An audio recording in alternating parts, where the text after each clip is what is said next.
Senator's term would have ended in 2012. Now that his seat is vacant, who is in the running to replace Kennedy? Eyewitness News reporter Tim White joins us live with more in-depth coverage on when Kennedy's seat could be filled.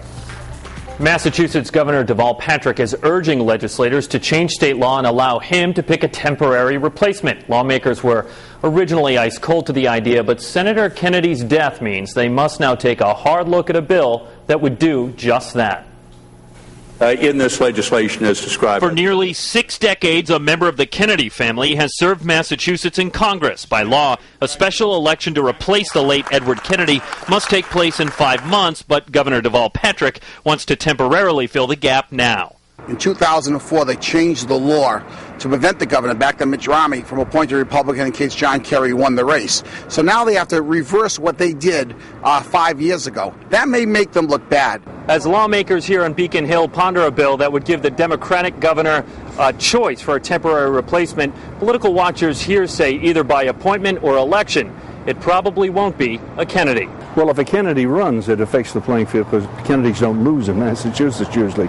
But I think you'll see hats starting to go in the ring right after the funeral. Longtime Boston political reporter John Henning says no matter who it is, Massachusetts will suffer in D.C. without Senator Kennedy. Who got things done, who brought home the bacon for Massachusetts.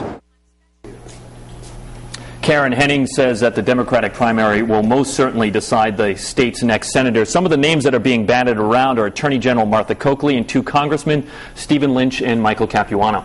Now, Tim, you spent many, many years in Boston working the political scene up there. What kind of encounters did you have with Senator Kennedy? Well, he was a politically polarizing figure, but as big as he was always tangible. And on a personal note, when my father, Jack White, passed away, it was just a couple of days after that happened. We were at our family home on the Cape, and my cell phone rang. There was a number from Hyannisport on it, and the voice on the other end was unmistakable. It was Ted Kennedy calling to express his condolences, ask how my mom was doing.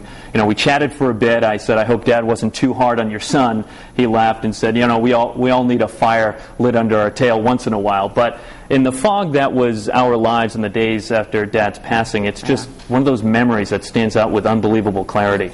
That's unbelievable. And I mean, you hear so many stories about his incredible kindness.